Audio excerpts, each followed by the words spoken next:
Have you ever had that moment in life where something happens and you're like, I'm gonna remember this. I'm gonna remember where I was at when this happened. Like for instance, for me, when Barry Bonds hit his record home run, I knew exactly where I was at that moment. I remember the train of thought I had, the emotions I had, and it was truly amazing. I could still to this day say the exact announcing call word for word because that's just one of those events that you just can't ever forget. And I don't want it to seem like this is so extreme, but we witnessed an incredible game with Georgia and Alabama that I remember, and I'm going to remember where I was at when I watched it, the thoughts that were going through my mind, the dumb mistakes that were happening, yelling at them, and none of them were my teams because that's just how incredible a game this was. And I think you guys need to kind of experience that as well. So we're going to do our best here to really show you guys just how great this game was. But first, I want to introduce myself. I'm Matthew Raridan. I am your host, and this is Total Sports Talk Beyond the Lights.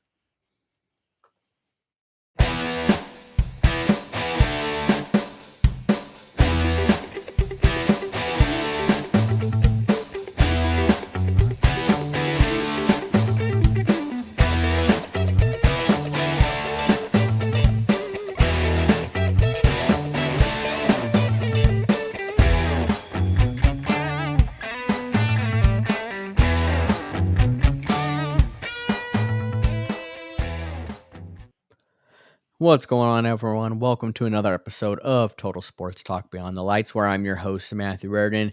And with us today, we've got David Street What's up, everybody? and we've got Ed Smith. Welcome, y'all.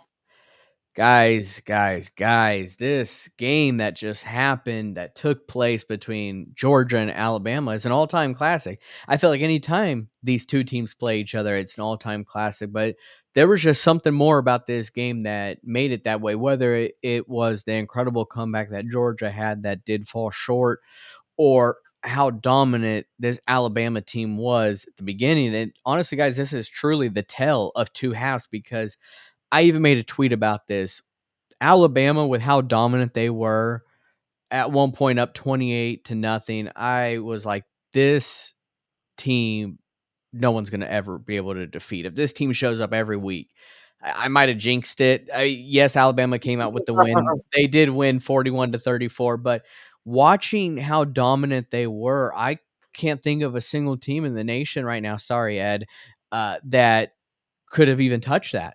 This was truly incredible what Alabama was able to do in the first half. Let's talk about that because they were the most dominant team in the first half. I mean, shoot, they ended it with a safety. It was like, all right, these guys came to play. They're on their home turf in Tuscaloosa, which me and Ed talked about. It is hard to beat a team in their home turf, especially in the SEC. uh, they just looked lights out. And then the second half came. Ed, did you expect this, or did you expect to see Georgia come out like this in the second half, or maybe Alabama not performing like they did in the first half? I expected Kirby Smart to have some adjustments at the ready because he's just too good of a coach not to do that. He's so good at being a defensive mind that there's no way that he would not come out of that locker room with, oh, here is a new plan based upon what they've been doing to us. Because what we saw in the first half was Alabama getting to the perimeter. By the time you got to the fourth quarter, that perimeter was gone. There was no way Nathan nodded nothing, trying to stretch the field side to side, which Alabama was able to do quite readily in the first half. So I expected the adjustments to really show themselves because Kirby Smart is a great adjustment maker at halftime, and that shows in the first half. You know, not only the first few games this season, but throughout his time at Georgia, they come out with a vengeance in the second half. The first half, they'll have their initial kind of sparring a little bit, a little jab here, little uh, spar, kind of see how things are going. But then when you get to the second half, they've made the adjustment, and they just lean on you from there. And that's what I feel like they were able to do, and that really slowed down what Alabama's plan was. Yeah. Go ahead, Matthew. Well, no, I was just gonna say, yeah, the great coaches make adjustments. We've talked about the Bill Belichick's, the Nick Sabans. They are the masters of making adjustment at halftime, and I have to say, Kirby Smart's name has to be thrown in there because he did a great job with the adjustments going into this second half. But David, what you were gonna say? Yeah, no, I was going to say that did I expect Georgia to come out on fire in the second half? I don't know if I would say that, but was I surprised? No, absolutely not, because there is not a better. Well, Kirby Smart, I believe, is the best coach in the nation, but especially when it comes to making halftime adjustments or just making adjustments, period. Nobody's better at that than Kirby Smart. In fact, last year I recall there were quite a few games where Georgia fell behind, including to my Gators. We scored an opening drive touchdown against Georgia. I'm so shocked we were even able to do that, and then we got killed. When Georgia gets punched in the mouth, they make adjustments, and nobody is better at doing that than Kirby Smart is. But I will say, I wouldn't be surprised if the quote unquote adjustment Kirby made at halftime was just simply yelling at his players with some f bombs here and there. Yeah, a legendary speech by Kirby Smart, I'm sure happened in that locker Yeah, room. I mean, all little joking aside, I think sometimes that's all it takes. I think there are some games where maybe you don't necessarily need to adjust your game plan. You just kind of have to chew into your players' asses a little bit and just, ask them, hey, do you want to win this game or not? It's like I'm not mad at you, I'm disappointed, you know? It's like something to Yeah. light a fire. Well, I mean, come on. Both teams had a week off to get ready for this game. How does Georgia go into Tuscaloosa and play that flat in the first half? That's that was astonishing to me. But Well, Alabama is a fast starter, so that part I wasn't surprised with. It was just how flat and I'm not going to say disinterested, but how dominated you saw Georgia be in that first half. you know what I think it came down to, Ed? I think it came down to Kalen DeBoer is a better coach than we all thought he was going to be. Not that we thought he was going to be some scrub. I mean, the guy has done nothing but win his whole coaching career. But what did people talk about when Nick Saban stepped down? What did people talk about? They talked about how you never want to be the guy after the guy. You want to be the guy after the guy after the guy. But I think one thing we never considered, me included, was looking back in hindsight, let's be honest. There was no way in hell that Nick Saban was ever going to let Alabama drop off. Not even a little bit. Like, you had to know that he played a part in getting Kalen DeBoer. And so far, I have been thoroughly impressed with Kalen DeBoer, especially with how he's handled Jalen Milroe. And I know we're going to talk about Jalen Milroe later on, so I don't want to say too much about him, but I will say that I think one of the things that we wondered, or at least one of the things that I wondered, was what would Jalen Milroe look like in a Kalen DeBoer style offense? Would he be turned into a pocket passer because Michael Penix was a pocket passer in Kalen DeBoer's offensive system? Well, now I think it's pretty clear to see that Kalen DeBoer will cater his offense to the strengths of his quarterback. Quarterbacks. Michael Penix Jr. is a pocket passing quarterback, and so we play like a pocket passing quarterback. And Jalen Milroe is a dual threat quarterback. And there is nothing more annoying than a coach who tries to operate my way or the highway philosophy. Kalen DeBoer doesn't operate with that kind of philosophy. What makes him a great coach, especially a great offensive coach, is that he'll take the players he has and he will adjust his scheme, his overall offensive game plan to their strengths. So, yeah, all that to say, I think we kind of underestimated just how good of a coach Kalen DeBoer was going to be. Let's just keep in mind Michael Penix Jr. was a dual threat quarterback when he was at Indiana Yeah. with Kalen DeBoer before horrific injuries made him become a pocket passer. Fair. So not only did Kalen DeBoer was he able to show that he could handle a dual threat quarterback, but also handle a in the pocket quarterback that understands his system from the pocket perspective and not just the dual threat perspective. True, but overall, that adds to my point that I've said or implied that Kalen DeBoer, adjusts his system to the strengths around his players, as obviously he did with Penix when he went from being dual threat to pocket. Sorry, Matthew, go ahead. No, you're good. I'm really glad that you brought that up because before we talked about players, I did want to talk about the other coach, and that is Kalen DeBoer and his first SEC game.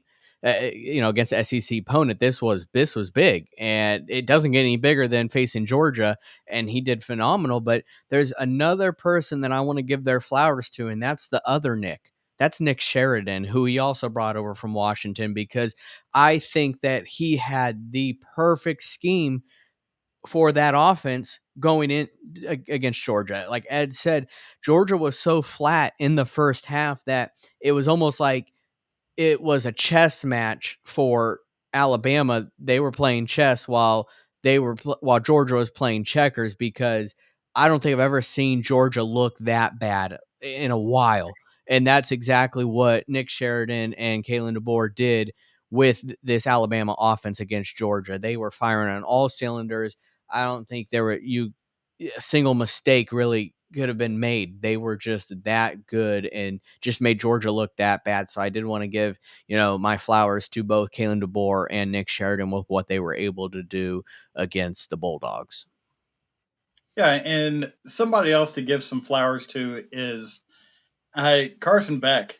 I mean, he just wet the bed in the first half with uh, 2 interceptions and 3 turnovers overall, and came out and still threw for over 400 yards. I mean, that is not something that we expected to be in the tank for Carson Beck.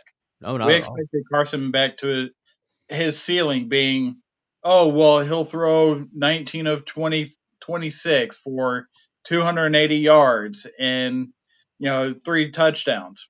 Well, this is a game in which the entire game plan had to go onto Carson Beck's shoulders because they were down so far, they couldn't lean on the run game like they normally do.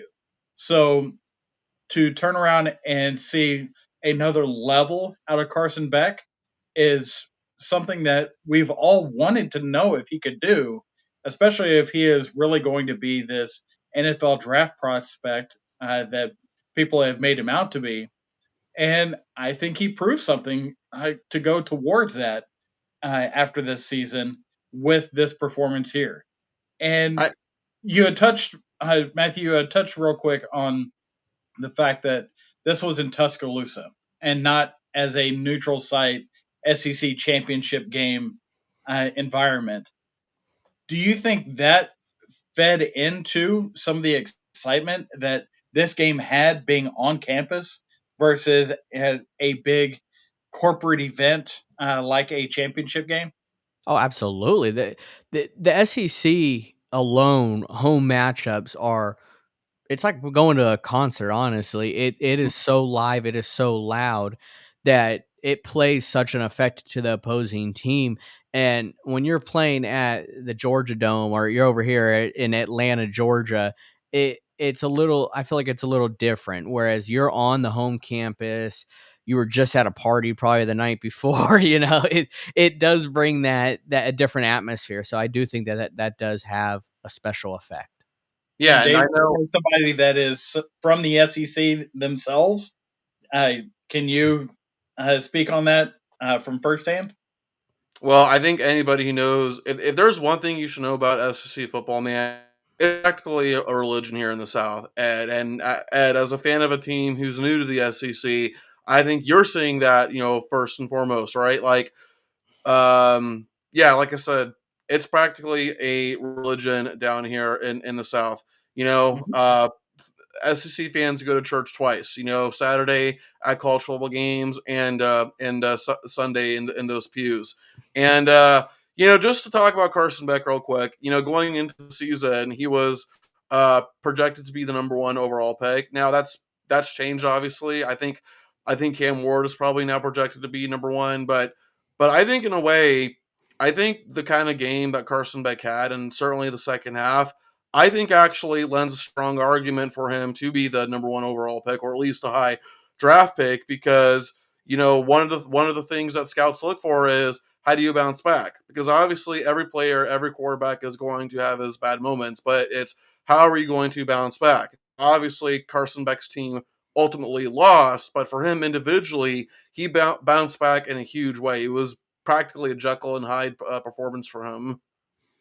Yeah, it was because it went from one of his worst games as a Georgia Bulldog quarterback to one of his best games, just like that. So yes, he had 4 turnovers. So on the stat sheet, that's not going to look like one of his best games. But I think we saw the potential that he has that we really didn't expect. Like Ed said, we expected his efficiency of 19 for 25, maybe close to 300 yards, but not what he put up. I mean, he put up some big numbers, and he really brought this Bulldogs back, back to life, and brought them to being ahead in the game to giving up.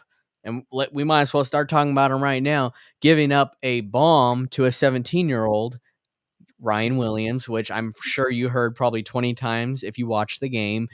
Yes, he's 17 years old, but he is him. I just have to say he is him, and so is Jalen Milroe. I'm okay putting 2 people in this category because I think Jalen Milroe was the best player on the field, and I think Ryan Williams was the second best player on the field. They are just so good, and Ryan Williams seemed unstoppable. I feel like unguardable. This was like Allen Iverson on an ISO. Okay, this was just incredible what he was able to do, but also Jalen Milroe. Granted, Jalen Milroe came out a little slow to start the second half. I mean, he threw an interception, but I feel like Jalen Milroe was the best player, just like I told Ed the other day when I brought up Alabama and Texas playing a couple years ago, Bryce Young being the best player on the field. Well, this was Jalen Milroe, and we saw the electrifying that he was able to put into this game in Tuscaloosa in the first half. It was just amazing to see that. So Jalen Milroe, best player on the field, Ryan Williams right behind him. 17 years old. It is amazing to see what this 17-year-old player could do. Ryan Williams is the epitome of a creative player on NCAA football. It's remarkable what he's been able to do, and the spin move that he did to shake off 2 defenders. Yeah. No, that was nasty. Yeah, to win the game. Yeah, that was nuts. Yeah, that was seriously the video game slowing down and replaying that slow motion spin move that just dropped 2 defenders that looked like they were merging into each other because the graphics couldn't handle it. Well, Type thing. I'm glad you said slow-mo because I felt like that's how he sees the game, because if you recall earlier, he made an incredible tip drill catch, and every time I watch that replay of him making that catch, I'm like, I don't know how he did that. I can't see anyone else making that because his reflexes were almost as if it was just so slow for him. And the cherry on top to that spin move would have been the Tyreek Hill peace sign right after that. That would have just been the cherry on top right there on that play, because that's just how it felt. It was in the moment. And I know he was averaging 30 yards a reception going into this game, but his average just has to keep going up and up, higher and Yeah. higher, because 6 receptions for $177. So yeah. Well, that's the thing. I think his average yards per reception is going to go down, but in a good way. As good as Ryan Williams has been, the offensive staff on that football team hasn't really utilized him to his full potential. I just looked it up because I wanted to make sure that I was accurate with this. But so far, Ryan Williams has not had a game with at least 10 receptions. Those 6 receptions that you just mentioned, Matthew, so far those are the most receptions that he's had in this season so far. So you have to imagine that Alabama is going to increase his usage, which would naturally decrease his average yards per reception. So I mean, let's be honest. I mean, no one is going to average 30 yards a reception an entire season. That's just not possible. But what I do want to see moving forward is give Ryan Williams 10, 15, 20 receptions. I mean, it's nuts to me that Alabama is now 4 games in, about to play its 5th game, and Ryan Williams has not had a game with at least 10 receptions. Give him that much. Yeah, it's slowly going up, but if you look at the last 5 years, who in the world is putting up 6 receptions, a buck 77 against Georgia? No one. Probably Devontae Smith, if we're being honest. Yeah, which almost like looking in a mirror with these 2 players, but Ryan Williams, I mean, yeah, this was his most receptions in a game. It was against Georgia. A buck 77. It was against Georgia. It's like it's just incredible, honestly, what he was able to do against a Georgia Bulldog team that is known for its very stout defense. So, hats off to Alabama. This was a great game that they played. A clean game, only one turnover. They do need to get better on third downs. They kept talking about how bad Georgia was on third downs. Alabama was just as worse. I mean, they were right there. I mean, they only had 3 first downs or third Yeah, down. I think Georgia was like what 3 of 15 from third down, but they were a perfect 5 for 5 from fourth. On the same play every time. It's Right? like, Yeah, exactly. how are you not going to catch on to that? But yeah, RPO slant. Hey, what do you know? wow, shocker. So I think Georgia, like the last few years, Georgia has owned everybody except for Alabama. And let me ask you guys this: even though Nick Saban retired, how much input do you think Kalen DeBoer gets from Nick Saban? Because he definitely has to get some advice from him. Probably on the administrative side, but not much as far as the game planning goes. Yeah, Nick Saban is not going to do that. He's not going to overstep any boundaries as far as coaching wise. But I'm sure if Kalen DeBoer does go to Nick Saban for questions, I'm sure he'll give him some answers, some advice. But I thought you were going to ask this, David. But we always said maybe this was the Nick Saban coaching tree curse.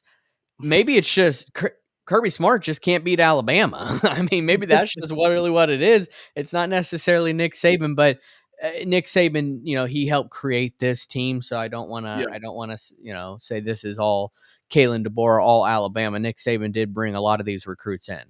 I do also want to add as well that I think heading into the game, for me personally, I believe that this game was more important for Kalen DeBoer than it was for Kirby Smart. I understand the reasoning why some people said this was more important for Kirby Smart because Nick Saban's not there anymore, so can Kirby Smart prove his worth? Well, the reason why I thought this was more important for DeBoer is because right now, Kirby Smart is 1-6 against Alabama.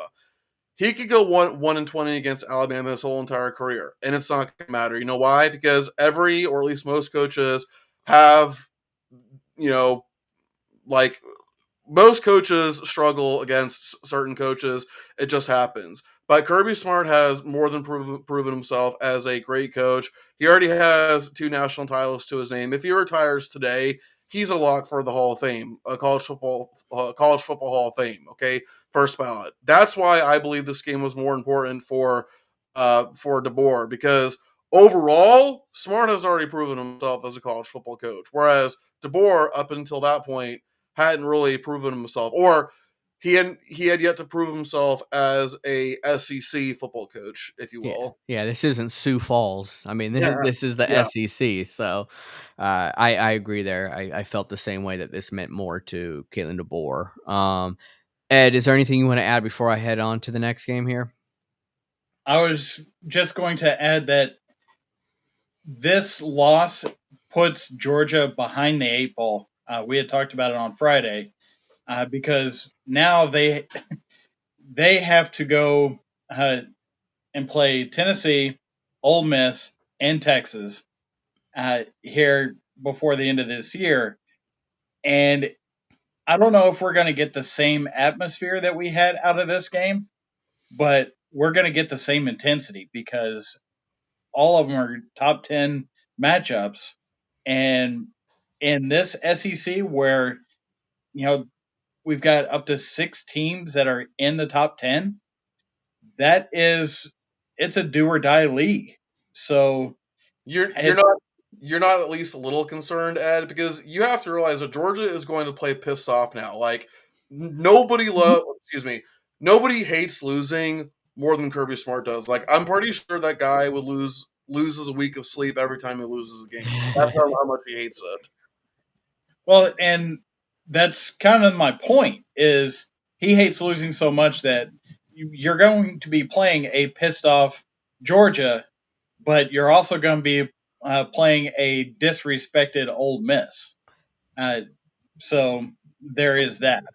Yeah, for sure. Well, yeah. Speaking of Ole Miss, I mean, the SEC is stacked with top 10, top 20 teams. Granted, some things are going to shake up a little bit here, but Ole Miss is coming off a loss against Kentucky, and that's what the game we're going to talk about here. But yeah, Ole Miss coming off a loss, Georgia coming off a loss. They are going to meet. It's going to be what gives at that point, and Ole Miss has to go back to the drawing board here because Kentucky picking up this win was shocking, somewhat.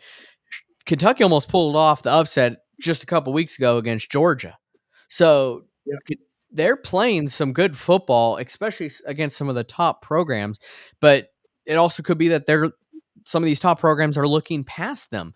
But Kentucky finally gets over this hump against a top 10 team. This was a long work in the making here because it's their first top 10 road win since 1977. So this definitely was in the making for a while here. So I'm impressed with what Kentucky was able to do because this was a big victory, but a road victory. That's what's even more impressive is that they went down there to Ole Miss and pulled off the victory here. So and when you are playing against a team like that, you want to go for broke, David. Going for it on fourth down in the fourth quarter. I agree with this. At this point, when you're Kentucky, I don't mean no disrespect here, but you're not competing for anything at this point. Mm-hmm. When you're against a stacked SEC lineup like this, go for broke.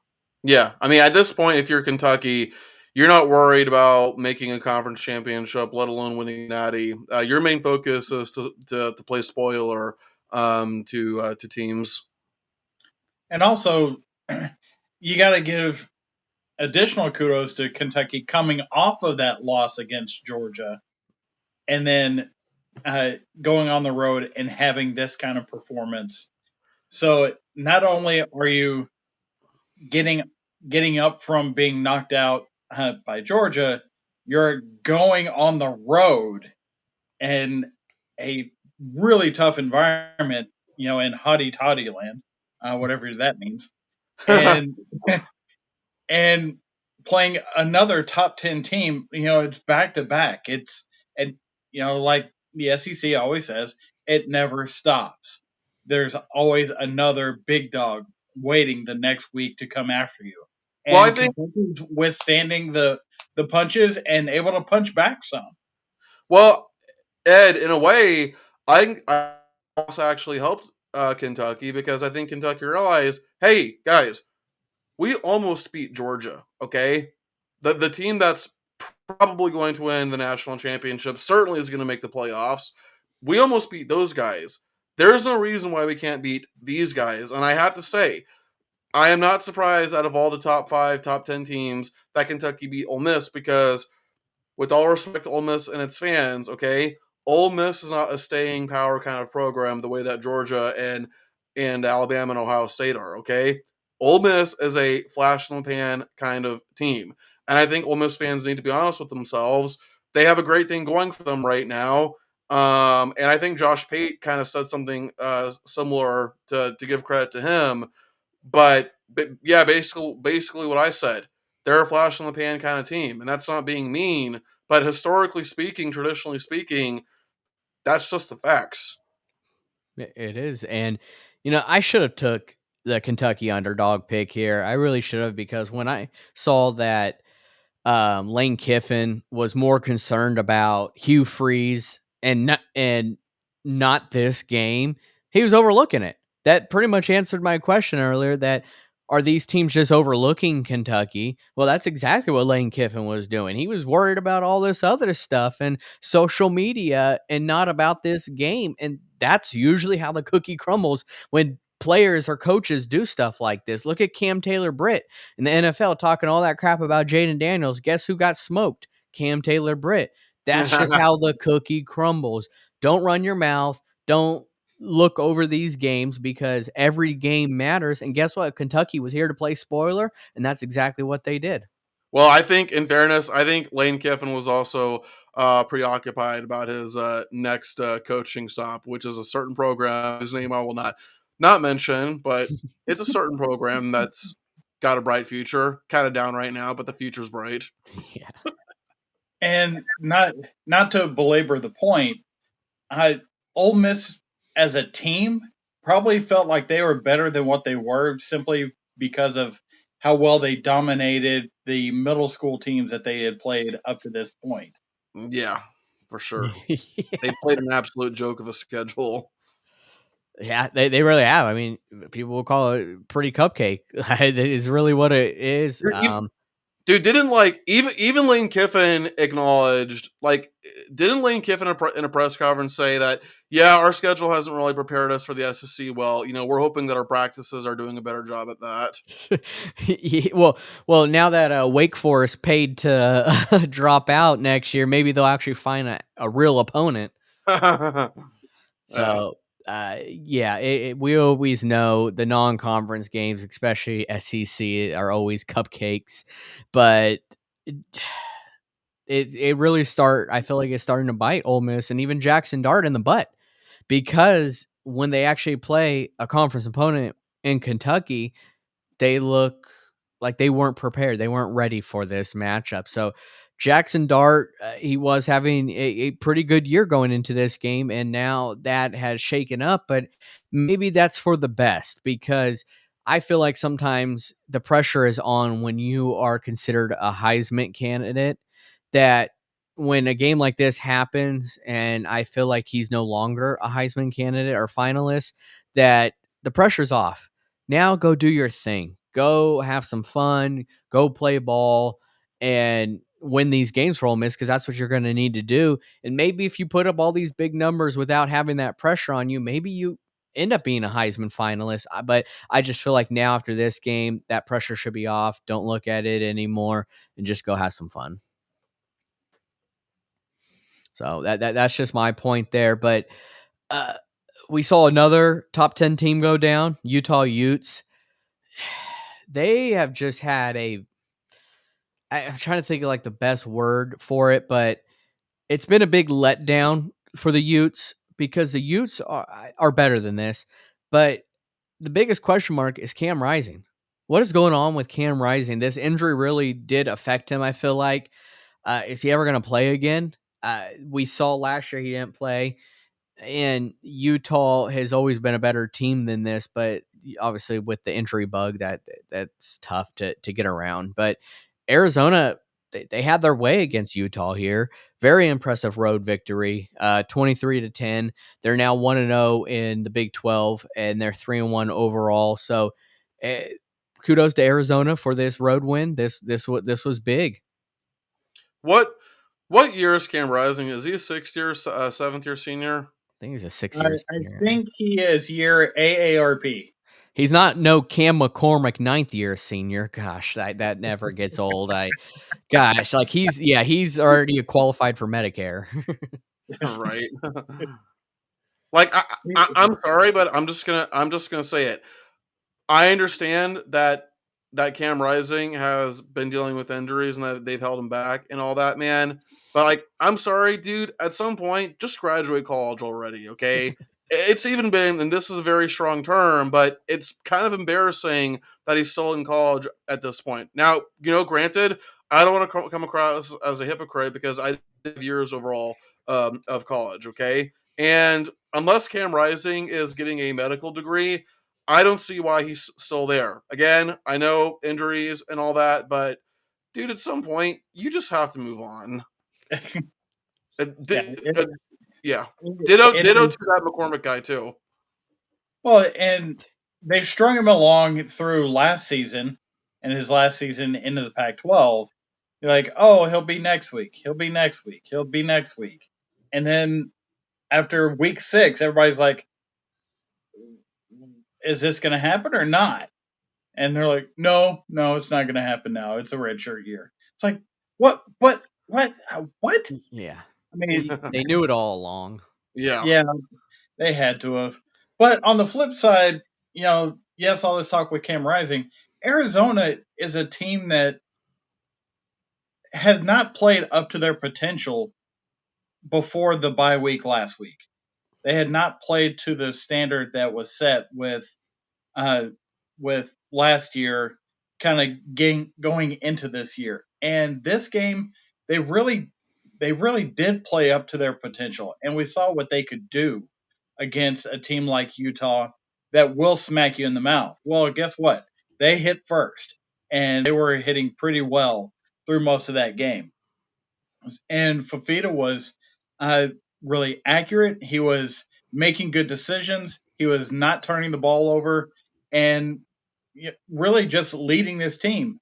No, Utah could not muster much of an offense without Cam Rising, but I'm not sure if that would have made a difference in this game, just because Arizona was elevating their level of play to what we expected them to be going into this season. Yeah, I mean, they coming off their bye week and coming off. I mean, they had the loss against Kansas State. They really were able to regroup and have a better game against Utah. But guys, the Big 12, they're starting to look like a pretty fun conference to keep an eye on. Kansas State, Arizona. I hate to say the C word. Colorado. Uh, they're all 4-1 right now, or 3-1, 4-1. They only have one loss apiece, and it's becoming a pretty interesting conference to watch right now, especially with the new additions. But I just feel like it's something to keep an eye on. Kansas State, though, they looked impressive against Oklahoma State. They really proved me wrong here. I thought Oklahoma State was going to do a little bit better than they did, but Kansas State, Avery Johnson, wow, he actually really impressed me with his game, what he was able to do against his Oklahoma State team. And Notre Dame, also another. I'm gonna eat crow here with both of my wrong predictions here. Notre Dame proved me wrong too. Tyler Shough and Louisville, they started off the game exactly how I thought they were going to do, but it fizzled off. They weren't able to really replicate that the rest of the game. And Notre Dame, Riley Leonard, impressive with what he was able to do on the offensive side. They really overwhelmed Louisville, in my opinion, in this game too. But Ed, is there anything you want to add to that? Because we did have some different predictions there. Yeah, with the Kansas State game, Oklahoma State went into that game and they were running Ollie Gordon. They were dominating the line of scrimmage over the first quarter or so, but then, and some unknown reason, uh, Gundy decided to put the entire game in Bowman's hands, Yeah. and he couldn't do anything. All he could do was kind of chuck it more so than actually throw the ball where it needed to be. And it's and the Kansas State secondary was right there the entire time. But they couldn't go back to Ollie Gordon for some reason. They Yeah. were using him as a decoy, just play action without actual play. And I don't understand about that that mode of thinking that Gundy had. Yes, at halftime he was like, "Oh well, they changed the numbers in the box, so when you change the numbers, you change what you do." Well, if you're that good, you don't worry about the numbers in the box. You just go do it. And Ollie Gordon is one of those players where he could just go do it. And I don't understand why they would not continue to do that. Now, on Kansas State side, this is the team that has everybody worried about Kansas State in the Big 12. So finally showed who they were. But remember, it was at home, and Avery Johnson was at home after his first true road game. That BYU disaster for Kansas State. So a little home cooking really did him some good. And as far as the Louisville and Notre Dame game, I want to give some kudos to Tyler Shough for getting the helmet lodged out of his chest on that touchdown throw. For anybody that saw it, my goodness, I don't know how he could breathe after getting hit like that on that touchdown throw. I go back and watch it. The game's not really. It was 31-24, but it wasn't that close. But it was worth going back and seeing that highlight. You know, the funny thing about the game between Louisville and Notre Dame is that, you know, one thing that both of these teams have in common is that they seem to be able to beat up on teams that they're supposed to beat up on, but then they lose to the superior teams. That's especially a theme with Notre Dame, but that's also kind of been, you know, been a theme with Louisville under Jeff Brom. So something had to give here, and something did give. Yeah, I thought it was a pretty even matchup going into the game. So the score indicates it being close, but like Ed said, it wasn't as close as the score indicates. So kudos to Notre Dame in this impressive victory. But it wouldn't be a college football season if we didn't discuss the inevitable, and that is the Heisman race. It's never too early. It usually it is, but I like joking about it. But there are some clear front runners right now. We've already talked about a couple of them, but the first one is Jalen Milroe. It's a no doubter right now that he's one of the front runners. The impressive victory of Georgia alone is already one of the top feats, but it's his 10-1 touchdown interception ratio right now. I mean, he's got 10 touchdowns to 1 interception, almost 1,000 yards in the air. He is having an impressive year so far that, of course, we have to mention his name. And almost 300 yards on the ground to add on top of that. He's just complete in the air, on the ground, dual threat type quarterback. So Jalen Milroe is one of the players that we need to talk about on the Heisman rankings. So you guys want to add something? You guys agree with that? Oh, I have quite a bit to add. But you know what, Ed? I can tell you want to say something, so because I have a lot to say, so I'll let you speak your piece first. Just one quick point.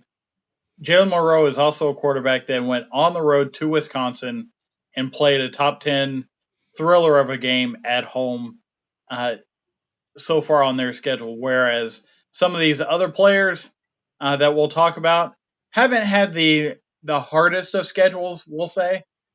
So I certainly give him his flowers on that one. Yeah, let me just give you some stats because I don't think people truly understand just how monster of a season Jalen Milroe is having. Okay, first off, he has scored multiple touchdowns through both the air and on the ground every game so far this season. I believe, and I could be wrong on this, but I believe he is the only player in the country to score multiple rushing touchdowns in every game so far this season. Right, right now, if you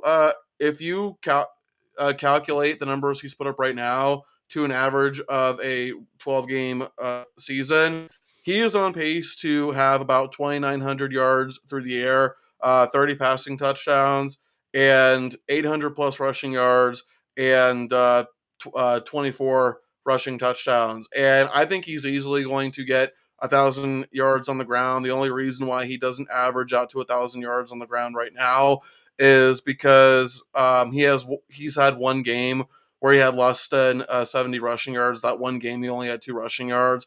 But you take away that game, he's been averaging 70 plus rushing yards in every game. Again, if you take away that game. And the thing about Jalen Milroe is, at least in my lifetime, in our lifetime, you and me, Matthew, we have never seen an Alabama quarterback of Jalen Milroe's caliber. Who are the quarterbacks that Alabama has had? They've had guys like Bryce Young and Tua Tagovailoa. Sure, those guys could run, but those guys were more pocket passing quarterbacks. Jalen Milroe, in my opinion, is the kind of player that Alabama fans were hoping Jalen Hurts would be. And that's not to disrespect Jalen Hurts. Jalen Hurts was a great dual threat quarterback, okay? But let me give you some perspective here, all right? The best year that Jalen Hurts ever had at Alabama, which was his first year, he had a total of 36 touchdowns, both through the air, on the ground. Jalen Milroe is on pace to shatter that by almost 20 touchdowns. He has been elite both through the ground and through the air. So, like I said, in our lifetime, we have seen many good quarterbacks, but we have never seen a complete, versatile quarterback the way that we're seeing with Jalen Milroe. Well, it's not fair because he's one of the fastest players on the field, and he's built like a linebacker. He's a big guy. I mean, we saw the last player that we saw kind of like that was Cam Newton. Cam Newton was a giant, and he was fast. And Jalen Milroe, just watching how fast he is out there and how he's outrunning players, and he's a quarterback, and he's a big quarterback too, might I add, that it just doesn't seem fair at all. Yes, you're absolutely right, David. I mean, I want to say 4 straight games, he averages 2 and 2 in the air and on the ground touchdowns. And it was the first, I think, player ever to do that. And so what he's putting up are video game type numbers, and against tough teams too. This isn't your typical cupcake early matchups. This is against Wisconsin on the road up in Madison, and then at home against your SEC foe in Georgia. I almost hesitated to even bring up the Cam Newton comparison, but I think you're exactly right. I think Jalen Milroe is looking like the closest to a Cam Newton we'll see. And I know the season that Jayden Daniels had last year, but I'm talking about both statistically and physically, as far as passing, rushing, and just the sheer strength, the sheer size, the sheer force. Jalen Milroe is the closest to Cam Newton that we have seen. He's not Cam Newton. I don't think we'll ever see another Cam Newton, but in my opinion, he is the closest to a Cam Newton that we have seen. And they're both from the same state, or played in the same state. Yeah. I feel like the athleticism that Jalen Milroe throws out there is a little more effortless than what Cam Newton did. Mm-hmm. Cam Newton, really tried hard to run people over. Yeah. Jalen Milroe is showing off that athleticism, and it almost looks breezy. Not easy, breezy, beautiful, but just like he is kind of gliding through and getting all these yards and making all these plays. And that, to me, gives me more of a comparison to one of my own in Vince Young. Vince Young was a very glidey type athleticism that nobody could stop. And that's what I'm seeing out of Jalen Milroe's play so far this year, is he is gliding through his progressions, gliding down the field. When he's running, he's not running into contact. He is sliding past contact. He is really using his own leverage to create easier runs for himself, but also able to throw the ball downfield, which provides more running lanes in the end, which has made him all that more unstoppable. So, for the most part. The difference between Jalen Milroe and his athleticism and Cam Newton is Cam Newton had to actually show it because he was the only player on the team.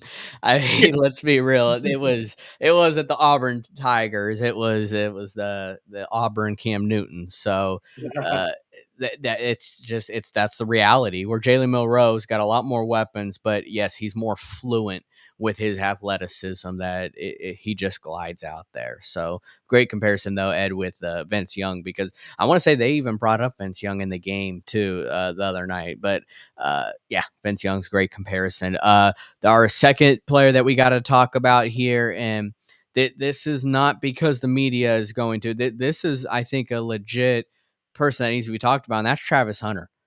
Being a two-way player, offense and defensively, he's not just doing good on one side of the ball; he's doing great on both sides of the ball, and he's a game changer.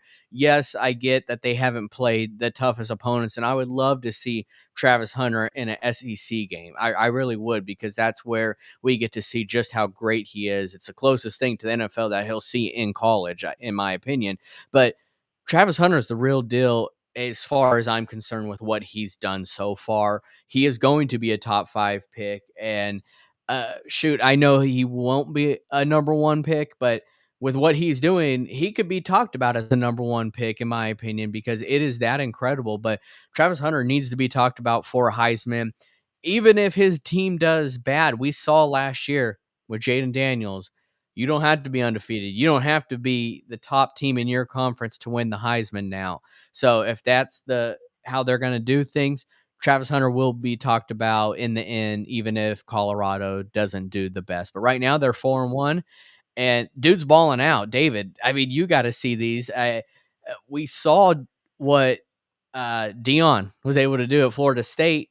We saw what he was able to do in the NFL. Travis Hunter, is he going to be like that as well? I think at this point, I think Travis Hunter probably will be a Heisman finalist. More often than not, the player who wins the Heisman Trophy also wins the AP Player of the Year. And then what's that one player? What's the one award for Player of the Year? I think it's the Maxwell, or I know there's some award. Yeah. Maxwell, thank you. But that's not always the case.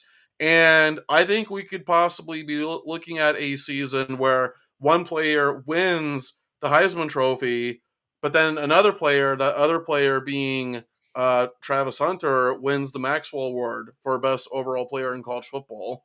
What do you think, Ed? I think that's a real possibility because the Heisman Trophy wins are a part of it. Yes, we saw Jane Daniels last year with 3 losses still get the award. We saw RG3 with 3 losses, the 3 losses, Yeah. win the Heisman Award when he got it. But outside of that, those are anomalies.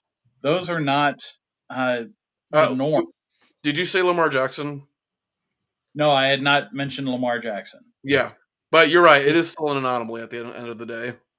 Correct. So, Heisman, you want the most high profile. The Heisman committee wants the most high profile players to be at New York for the award ceremony and to give the award to, because that's not necessarily part of the NCAA or part of AP that's voting on this. Yeah. This is a separate committee, Mm-hmm. and this committee wants to bring the most high profile players to their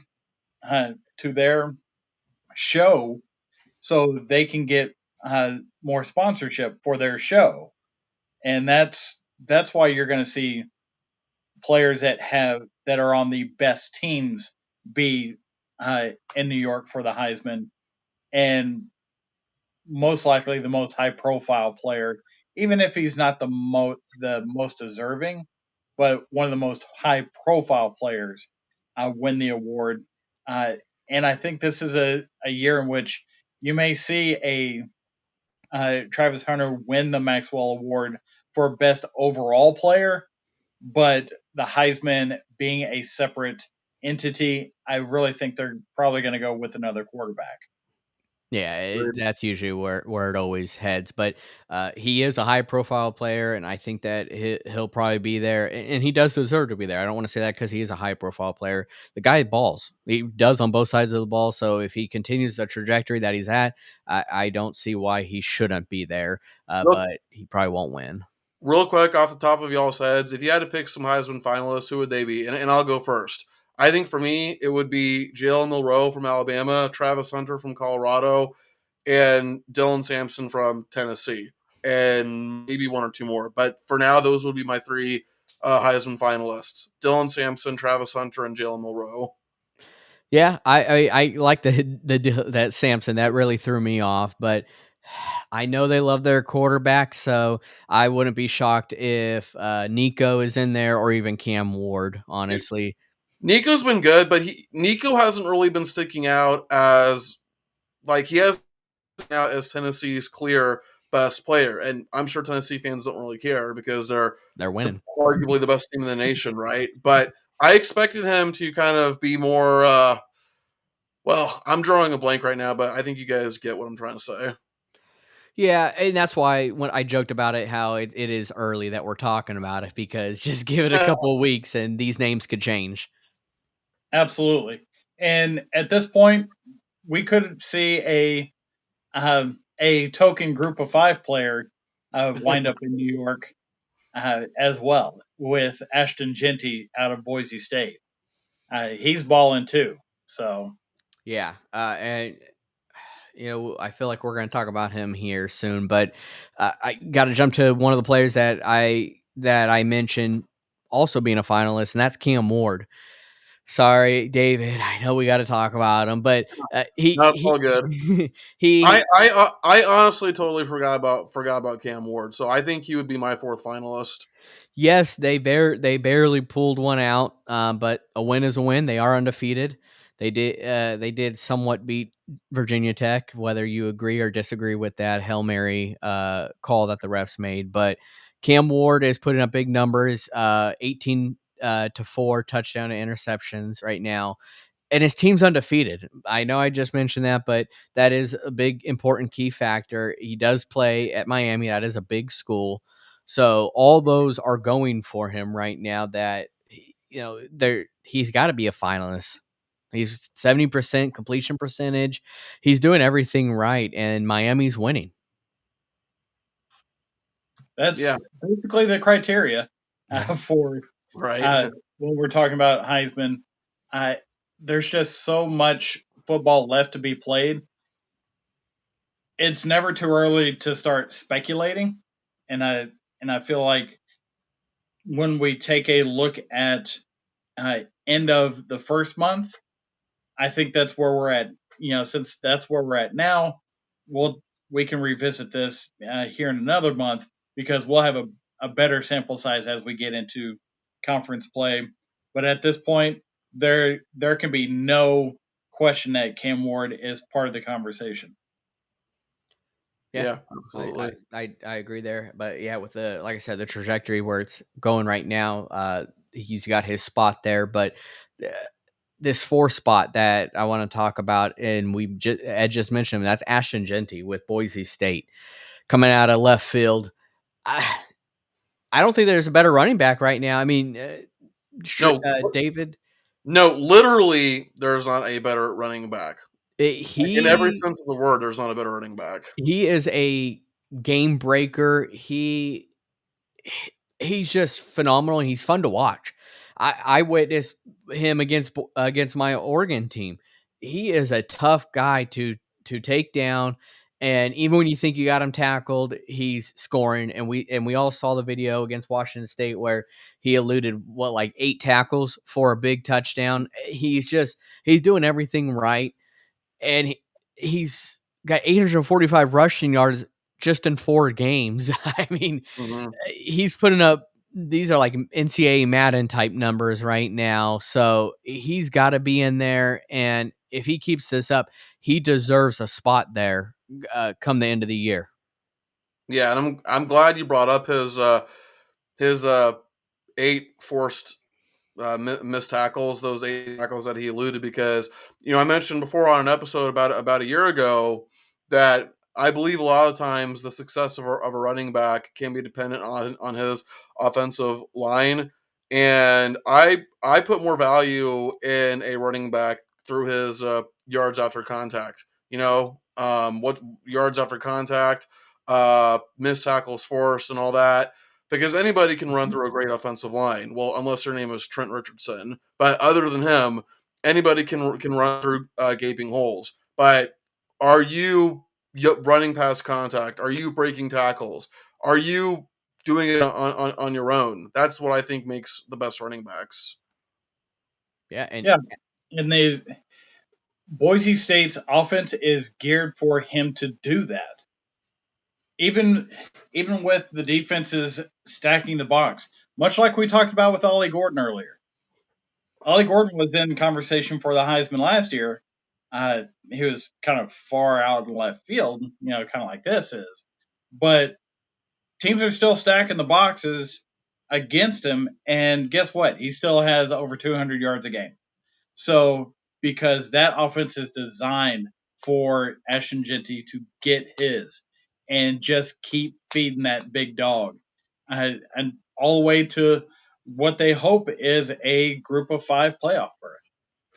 yeah, and I know there's still several games to go. I mean, there's still a decent amount of games to go, but he's averaging 10 yards a carry. I don't know if we've ever seen anyone average 10 yards a carry in D1 football. We may have. I mean, we've had some incredible running backs in D1 football, but 10 yards a carry is just out of this world. So if he's able to keep that up for even if he's averaging 8 yards a carry, he deserves a spot in the Heisman finalists because that's just unheard of. Yeah, I I don't mean even think Barry Sanders had 10 yards a carry when he won the Heisman in '88. Yeah, and he yeah, I set think records. like if you average at least 5 yards per carry, I think you're doing great work. But averaging 10 yards a carry is nuts. I can't remember the last player who did that. I think the closest player to do that was Dalvin Cook, because you remember how wild Dalvin Cook, excuse me. Y'all remember how wild Dalvin Cook ran when he played running back for the Seminoles? That guy averaged like 7 to 8 yards per carry. And keep in mind that, if I recall correctly, FSU's offensive line during those years where Cook was there wasn't even that good. It was mostly Dalvin Cook doing all that work and not relying on a dominant offensive line. Yeah, he was a great running back for that offense, that's for sure. So Jimbo was lucky to have him. But so now I got to ask, biggest surprise in college football so far. I mean, it's the end of September here. What has been the biggest surprise for you guys? I feel like the most obvious one's got to be Florida State. I mean, David, I'm gonna let you have this one here. Florida State, are they big surprise or? Florida State is certainly a bad surprise, but it's funny because I feel like Florida State is a surprise, but then when you kind of peel the layers of the onion, they're not really a surprise anymore. The only reason why we're saying they're a surprise is because they were a preseason top 10 team. But did nobody ever once consider all the people that they lost, including their heart and soul, Jordan Travis? Guy who was, and I've said it before, he was bad at Clemson. He was average at best at Oregon State. I mean, if you're not better than average at multiple schools, how is that not a red flag?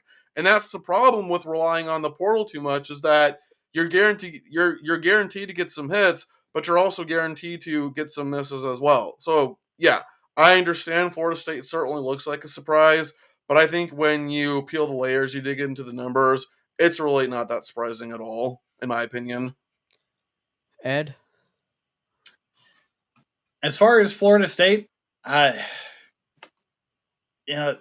how the mighty have fallen. That's it's really that's all I have to say about Dude, that. Florida versus Florida State is going to be an epic cripple fight. Yeah. Like And whoever wins that game is going to consider their season a winning one. Okay, that's just how this rivalry works. and there was an episode of South Park where they had Timmy and Jimmy recreate the fight from the alley fight from uh, a a bad '80s sci-fi movie called They Live, and it is shot for shot the entire fight between those two characters, and that's exactly how I feel about this whole Florida to Florida State thing right now. What But about there are other surprises that I feel that are out there, and I got to give it up to the number of undefeated teams at this point, because there are teams that have absolutely no business being undefeated at this point, and you have some Group of Five teams that are undefeated, and one of them, and a couple of them, truly have no business being undefeated. Uh, and the one I'm speaking of mainly there is UNLV, especially after this past week that yeah. we had dealt with their Mm. NIL struggles. Their backup quarterback came in and just balled out. I I I'm trying to remember his name because it was said a couple times during the recap shows, but I mean, those drop 59 points after the week that they had. I there's hope for everybody Yeah. at I this mean, point. the other quarterback was completing 43% of his passes. I mean, let's be real here. Yeah. True, true that. They're still And undefeated. you know which quarterbacks typically only complete 43% of their passes, and that's the academies. yeah. And you've got Army and Navy both creating dynamic plays in the passing game Mm-hmm. with that offense, with the triple option offense, and it's a joy to watch. Yeah. We'll see Navy play Air Force this week, and I'm looking forward to it. I always enjoy a good triple option game. Yeah. Well, you know who I think has been arguably the biggest surprise, certainly in the Power Four at least, Indiana. I don't care that they've played a relatively easy schedule. Okay, they went 3-9 last year. They're already 5-0. Come on, you're missing another Big Ten. Come on, Ed. Ed will say it. The Scarlet Knights of Rutgers. Yep. That's another undefeated team. That's a big surprise. That's a big shocker. Yeah, well, Greg Schiano is also probably the only person who could make that program even remotely relevant. True. That's absolutely true. Yeah. And big shout out to Iowa State, BYU, and Duke. Who saw all of those three teams Yeah, having any shot at being undefeated going into October? I mean Duke. Nobody. Duke loses their quarterback and their coach, and then not to mention BYU was not that great last year, right? And who comes in? Retzlaff, I can't remember his first name. Retzlaff, who didn't exactly inspire confidence last year, and he comes in and just totally balls out so far. Yeah. And the last team that I want to mention here is James Madison. All JMU. they do is score. Yeah. They score and they score. You don't Yeah, score until one you score. yeah And they one score a person ton. one person is doing all the scoring. I mean, think about how impressive that is. That one person, James Madison, is doing all the work. Yep. Yeah, JMU. Yeah, they're being impressive, being undefeated. So yeah, I think that is a big shocker. Is the number of undefeated teams left? Some of them, you might expect to be undefeated. Ohio State being one of them. But then there are the ones that you don't expect being undefeated at this point, which are the ones that we just alluded to, the ones we just mentioned. So, but another big shocker, which I talked about earlier, is the Big 12. The Big 12 so far, I mean, if we go over their standings right now, BYU, which undefeated, they're 2-0 in conference. Colorado 2-0 in conference. They're 4-1 overall. The Texas Tech Red Raiders 4-1 overall, 2-0 in their conference.